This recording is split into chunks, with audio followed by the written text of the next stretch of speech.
on its inaugural. I guess that's the way you say, right? The kickoff, the season premiere of Are We Talking Sports?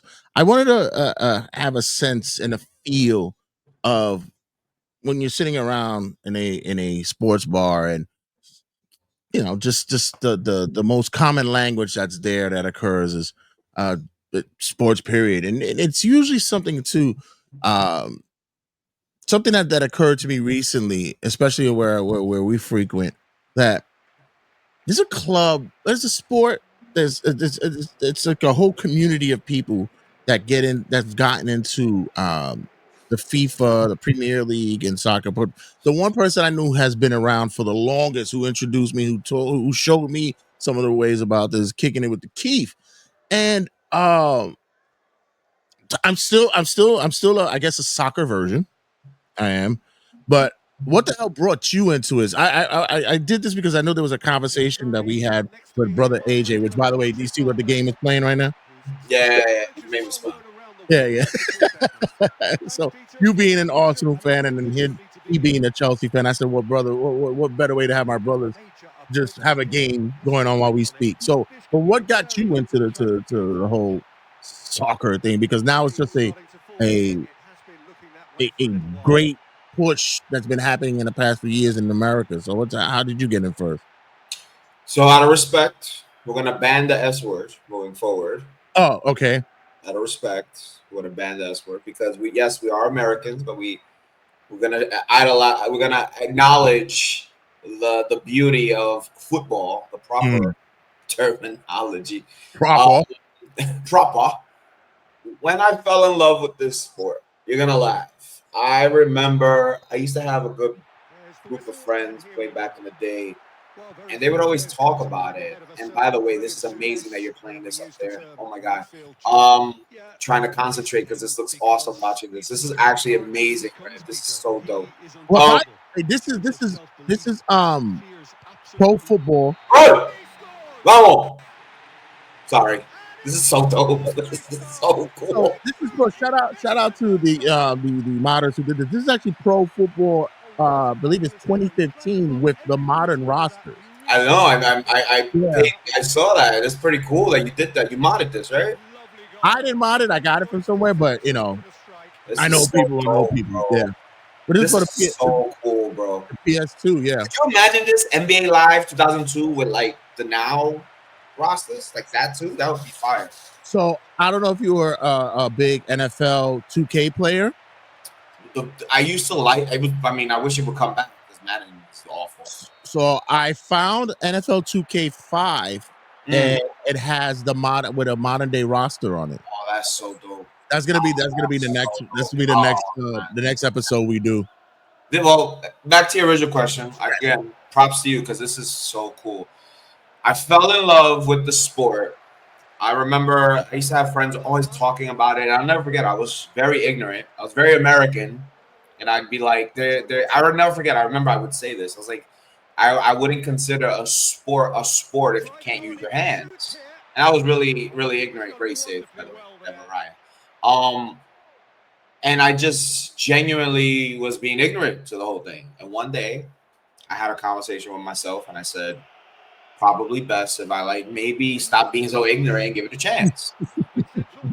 And that was a growing moment for me because I remember it was like a Saturday, and it's funny, I was doing overtime at Wolf Hall, and I needed to pass the time. I was like kind of just dolo for hours doing nothing, and I was like, all right, let's see what's up with this.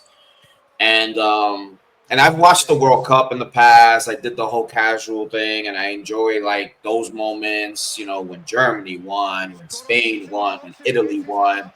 And I remember watching my first World Cup when Zidane did the headbutt, and I liked it, but I didn't fall in love with it until Right. when that day in Woodhall, I remember watching, and I said to myself, "Let me tap in." And I remember going to a specific website, can't say it, because God forbid, and I saw a list of all the matches, and I didn't know what to pick.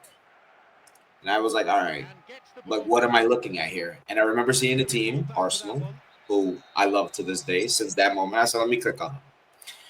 Clicked on them, and I remember seeing a player who no longer plays for the club. This is many years ago. And I remember there was a ball hit from a diagonal ball hit from like the back of his ear, like Mm-hmm. about 20 yards that way, right? Mm-hmm. And he was facing him with the back of his head. He kind of only knew the ball was coming because he did like this, but his body was facing forward. Like he was Right. running, motion was going this way. And I swear to God, I never saw a human being flick the ball with his foot here, ball coming from this side, back here, flick comes this way. It was gonna hit me or hit the player in the back of the head. Mm-hmm. Instead, he was able to adjust his body, back heel it forward for another guy to run. And I thought that was one of the greatest moments in human history because I never thought that the human body could do something that cool. And I was like, wow, like you can do that. Like I didn't know that that was like a thing. Like I didn't know those sort of movements or Right. creativity was in the sport. And then, I told my friend, I was like, yo, like this player did this and I fell in love with how the hell did he, like how does how, like if you tried to do that in the park, you'd never do it right. Like I couldn't that, even do it by accident. Like that wouldn't even be like, you ever did that shit that one time? Like you'll just throw a fork into the sink and it lands in a cup like accidentally, and you're like, dude, swear to God, I was like in my senior year of high school, and this is nasty. This is a nasty story. I remember spitting my gum, and this is before I was into the sport. I remember spitting my gum, and I remember flicking it up back into my mouth. Been 15 years, Red. I haven't been able to do it since. In 15 years. And I remember doing it. And I remember a few of my buddies on my baseball team was like, I'll never forget. They literally told me at that moment, I said, you'll never be able to do that again. Because that's some shit, like, just random. And when I saw that player do that, and I told my friend, like, I kind of explained it how I explained it to you. He told me, he goes, that's nothing. I was like, what do you mean that's nothing? He started sending me clips about like the classic Brazilians, the classic Italians, and all these. And I just started to fall in love with like the beauty of the sport because it's not just like, you know how like we would, us as Americans, we would really get excited for like a really good dunk, like a right. moment of brilliance, right, where a player can rise in the air and just go against contact and still finish. Like that is an amazing moment in an NBA game, right? But you can only do so many dunks. Hence, the dunk contest kind of gets like Right. played out, and we kind of fall in love with like contact dunks and stuff. Right. And you kind of limited. Human beings don't fly, so you kind of limited in the air with what you can do, right? Mm. When I used to say a sport shouldn't be a sport because you can't use your hands, the fact that you can't use your hands makes this sport even more beautiful because the creativity of your feet and your mind all being in sync just doesn't make any sense. Like honestly, so many people are like, oh, it's boring. All they do is kicking it back and forth. These guys are running nonstop for 90 minutes with one 15-minute break. Mm. And not only are they running back and forth, they're jockeying, with other guys who are stronger, faster, smaller, taller, and this is the biggest field. This is bigger than the football field. It's wider. Right. In a football, like in an American football game, you got quarterback, he can see the whole field, right? He's in the middle of the field. Mm. You'll never see the quarterback throw the ball by the sideline unless he's scrambling. That's by choice or by design, right? Or he has, no other option. The ball's doing ping, ping, ping, ping, ping, ping, ping, ping, ping. And like, yeah, somebody would be like, it's boring. But imagine being on the field and like, or the pitch and saying, I gotta be focused for 90 minutes because that one moment, I may get a chance and I have to like execute it. And you have to stay so laser sharp. And this is another thing about the sport too that I think you would appreciate. Mm. The mental part of this game, like it's so fragile. Like to stay confident in this game, like there's a beauty to like just so many little things can build confidence in this sport, like a tackle or a stealing of the ball or just getting the ball out of danger. It'll rise up 50,000 people to just scream just because you got the ball out of danger. Like that, the most littlest appreciative things. Like when you watch your Michigan football team, right? Yeah. They get a 4 yard run for a first down. You know, you understand the beauty of that, right? A casual fan, like, oh, you got a nice run, whatever. But you understand, like, oh my god, yo, we need that to build momentum. That Right. happens in this sport in the most insane ways. Like yesterday, it's funny you have a Chelsea game up. Chelsea, you know, they had like about 3 of their best players not playing against the defending champions. Right. And the defending champions have been struggling of late. They've lost 2 in a row. And a lot of people predict Chelsea to maybe get something out of this game. And in this sport, you can, you know, tie, we call it draws. Right.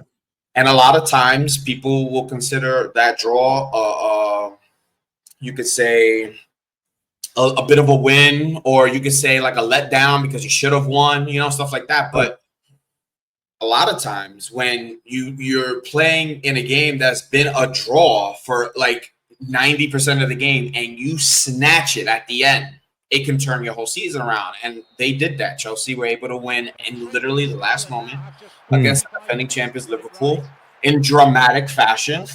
And it really, really, really gave them a boost, because if they lose that game or they draw that game, now they're sitting there saying, we're like, They literally, at that very last moment, were able to get a goal, win the game, and now the narratives for both teams have changed for the next few weeks. And like, just so many little things can determine how the season. Now, mind you, the season technically just started, and there's already drama everywhere. It's like a good novella. That's kind of why I think you will love it. The novella, the stories. If I were to sit down and tell you the stories about how some of these men steal each other's women, or how these women get around, or how some of these men get robbed, or like it's funny, you got a Chelsea game going on right there. By the way, I'm an Arsenal fan, so I know I'm speaking about Chelsea a lot, but Chelsea just recently had a player. Everybody was upset with the player because he was playing bad, and everybody was wondering why he was playing so bad. Comes to find out, he has to pay child support for his brother's child. Does that make any sense? Exactly.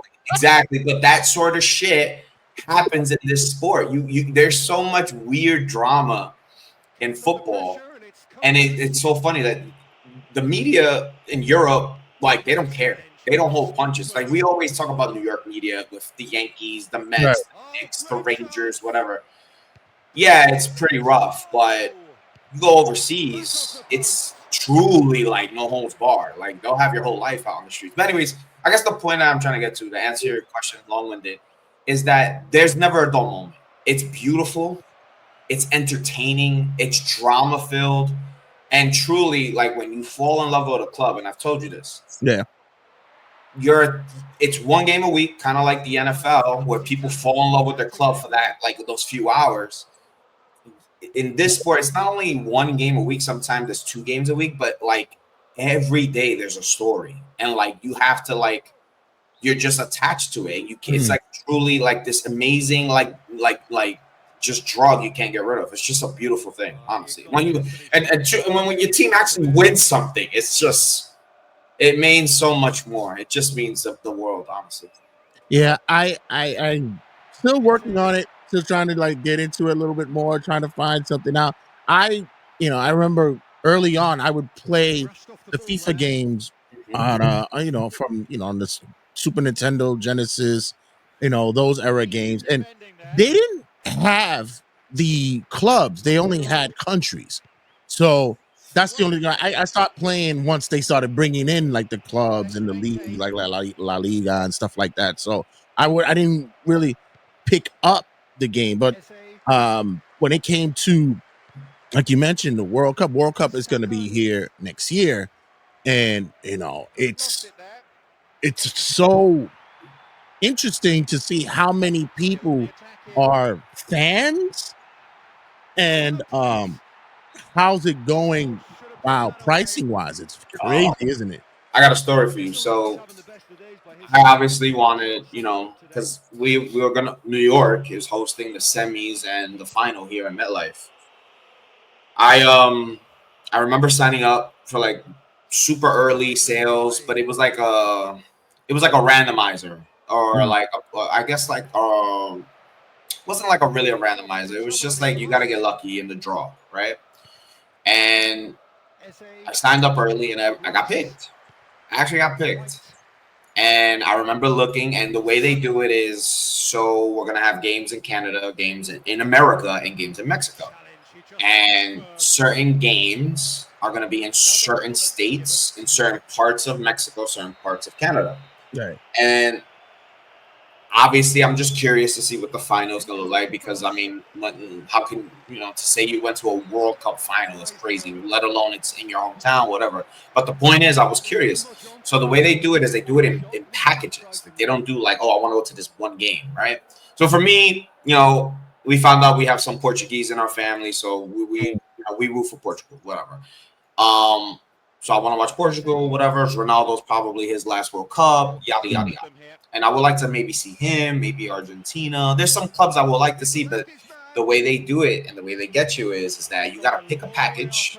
mm, You don't know who's playing in the package that you're picking. So the package will tell you where the games are, what round the games would be in, and you don't know who's playing at that certain point because they haven't really did the drawing for the pools yet. right. And they'll do the drawing for the pools like around December, and then you'll know, and then like it'll be crazy. But I remember looking at the final package, and I think the cheapest ticket was like 8 grand. God damn.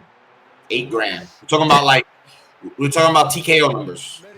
That is obnoxious, but I don't even think the seat was like, I wouldn't say sitting at the top. I'd say like kind of middle ish, but it was 8 grand. It wasn't even a great view though. Yeah.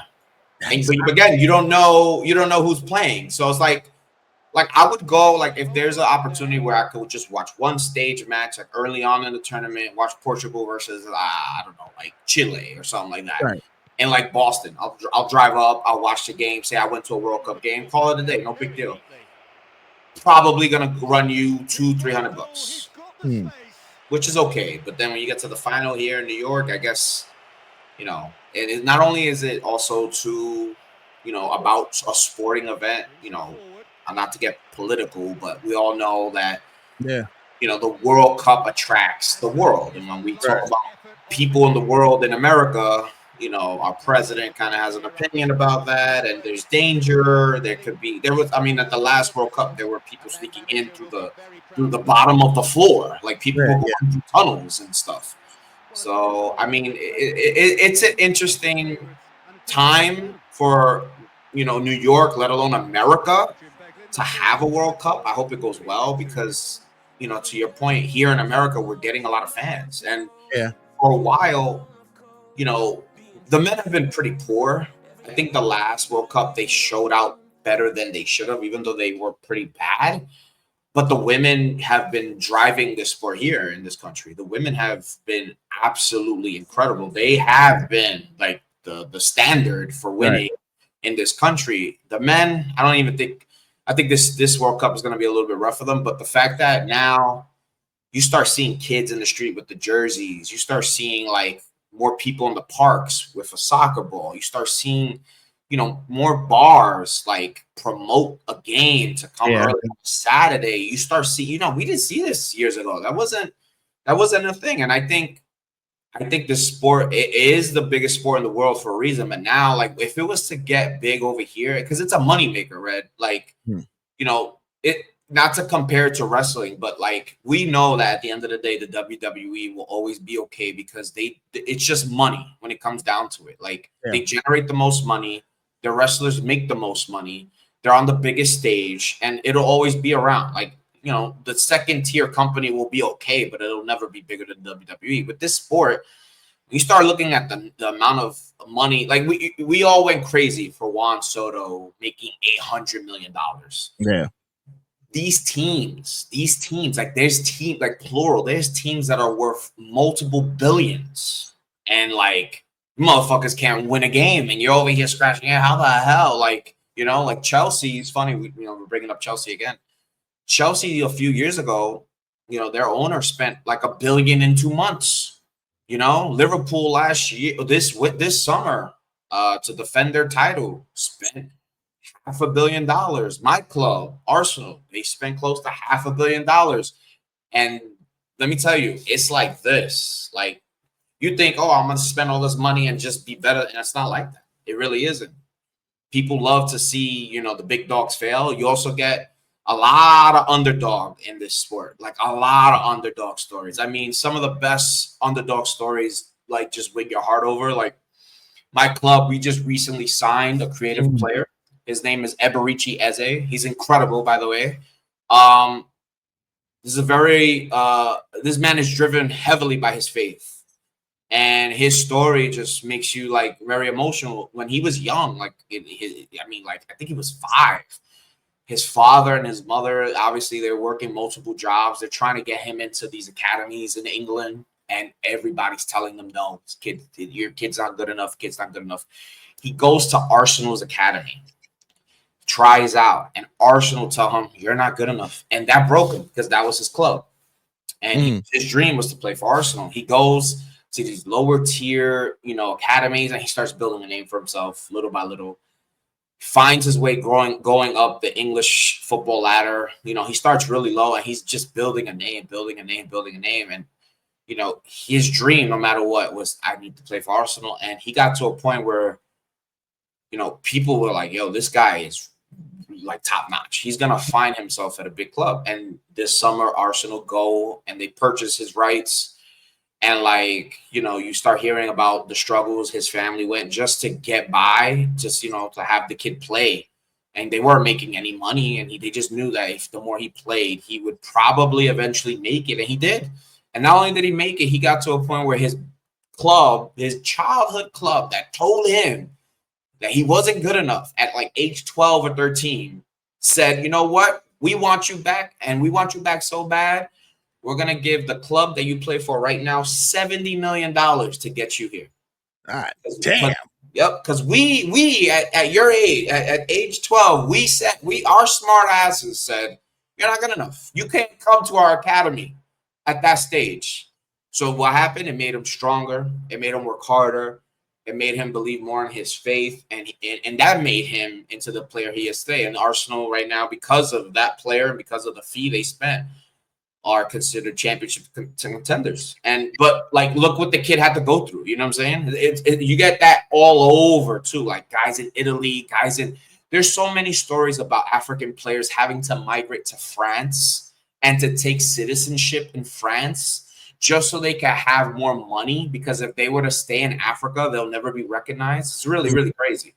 So, I mean, it's everywhere. It's such a beautiful sport when you start learning about all these little stories and how teams play. And the best part about it too is that like there's a lot of like characteristics to like certain clubs, certain managers. Like, you know how Yankee fans, they love Joe Torre, and or like Met fans love Terry Collins. Like those elements exist in the sport and stuff like that. So it's just a beautiful. There's always talking points. There's always a lot of underdog stories. There's always like the struggles of guys trying to make it. Some of them do, some of them don't. And then, you know, they have these moments that like you'll never forget. And like it just lives endlessly in the back of your mind. So that's why they moniker the sport the beautiful sport.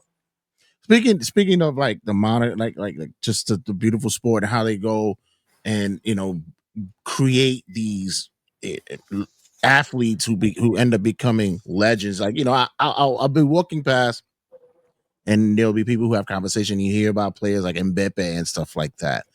Yep. And you know, the money that you mentioned, it gets thrown around. And I try and I think about this. Can this ever happen in any other sports that we have here? Can football translate and be able to, you know, cross over to where other sports are doing what football has done? It's like, for instance, the regulations. Can American sports do regulation?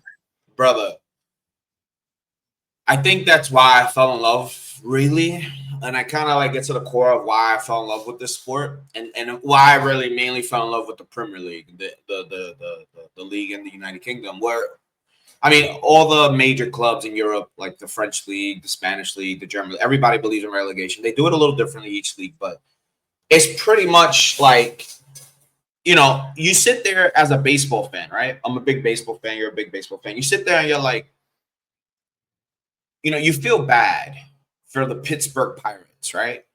They got the best pitcher in baseball. Mm-hmm. They don't deserve him, though, but their fans do, right? But their fans are so sick and tired of their ownership, but yet they get no penalty. What happens to the Pittsburgh Pirates? They get rewarded for being bad. Why? Because the big teams, they get penalized for spending so much money that these poor teams, they get rewarded through the tax penalties and everything. And it forces owners like Ben Sheridan of the Pittsburgh Pirates to not spend. And because the league is just giving them, I don't need to go within my means to give you a product that wins when, you know, maybe that 1 year will have a magical year, because why spend when we get free, you know, funds, we get free players, et cetera, that eventually we could draft a player that could turn into a Paul Skeens. Well, why spend? Why go crazy? And the fans of Pittsburgh, and mind you, one of the more historic baseball franchises, they sit there and they're like, this is not how you're going to win in 2025. Right. But guess what? If we had relegation, you would see more desire to not be content with where you are. You know, the Pirates, I think the Pirates read 75 games, and it was the most they've won in about 8 years. And they're okay with that. And honestly, if we had a Pittsburgh Pirate fan next to us right now, they'd be like, I wouldn't mind probably seeing this team get relegated, because what happens in the Premier League specifically, when a team gets relegated, everybody gets fired. Everybody go. Everybody, they packing it up. The best players, they'll have it in their contracts. If this team gets relegated, you cannot stop me from moving to another team, or new ownership comes in real quick. It's not like over here in America where you got to go through loops and holes and approve this, approve that. Over there, club gets sold. And it's just a recycle. And let me tell you, another thing too is that the beauty about this sport, when you stay, let's just use baseball as an example. If you don't get relegated in baseball, let's just say you're good enough to stay the next year, you get rewarded money because you did enough to stay. When you get relegated, you get nothing. You get a kick out the door. But then, you know, the English ladder, where they have like these tiers of football, the teams that go up and they keep going up and they get promoted to the top end, they get given prize money. So like, yo, welcome to the league. Here's $30 million. Go buy players. Imagine that here in baseball. Hey, you just came here. Like, you earned your right to play with the best of the best, with the Yankees, the Red Sox, the Dodgers, the Mets, whatever. Here's $30 million. Go help your roster and compete and try to stay, you know, in the league and don't get relegated.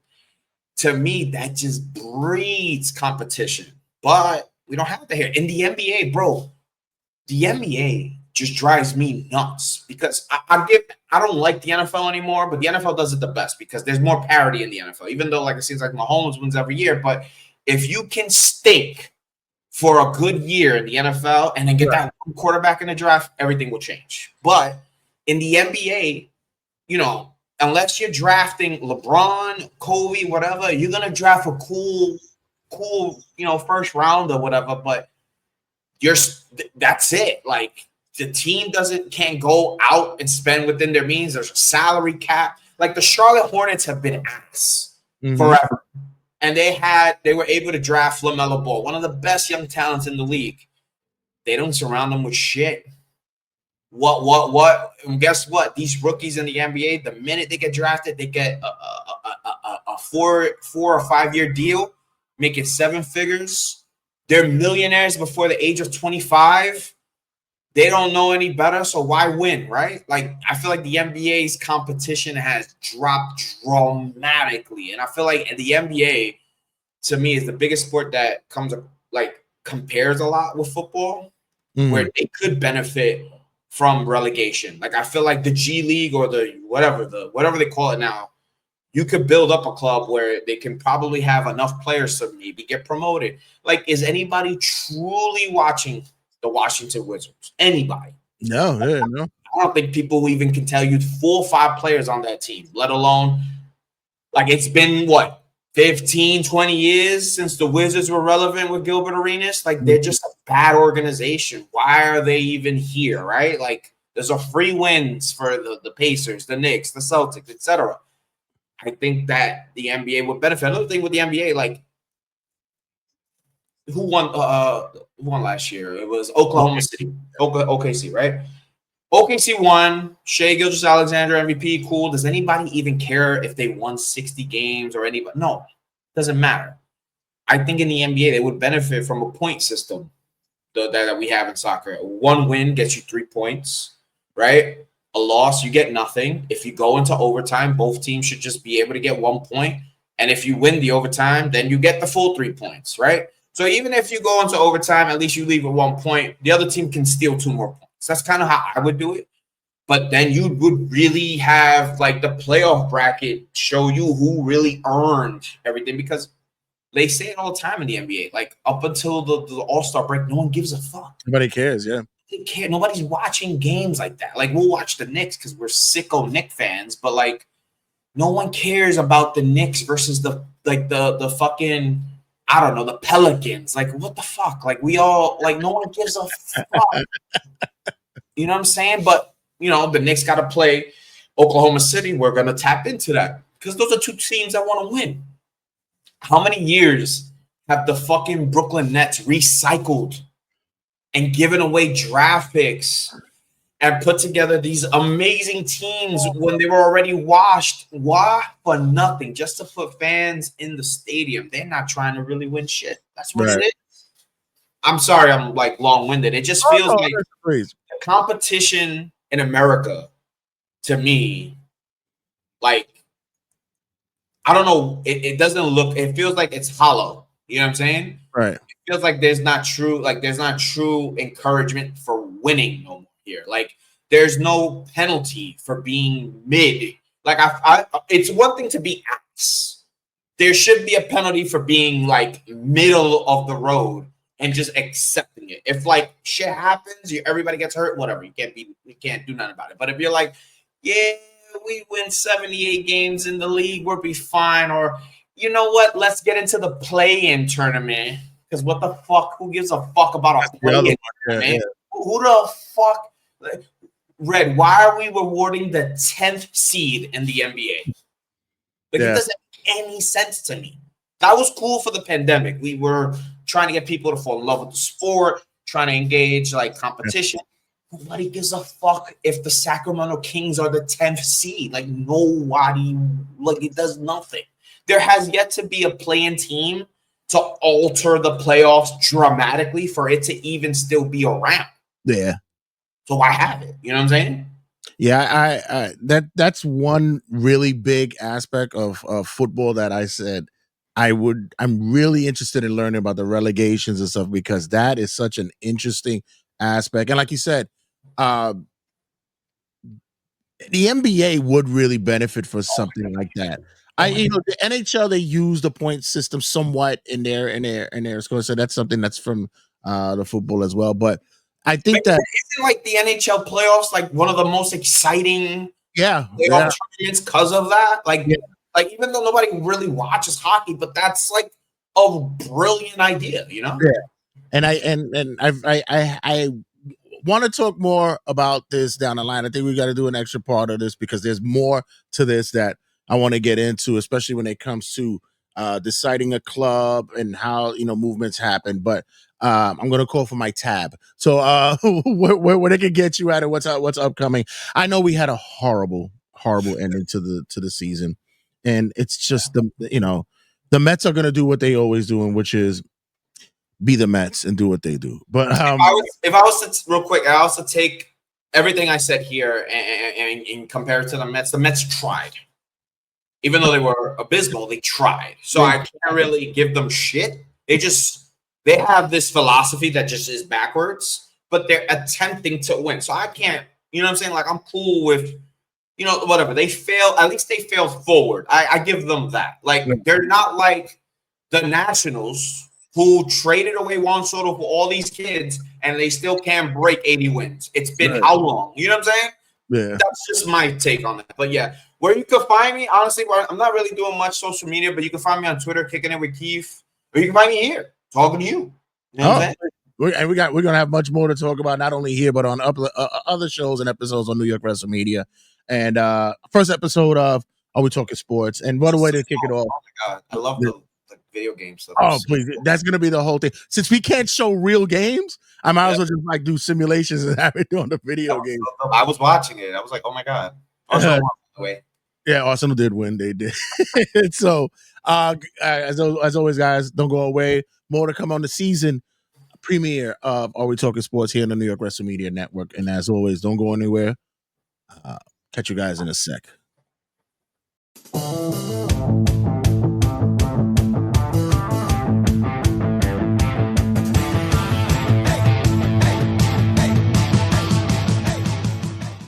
Sit, turn type, sit. Good boy. Ruff.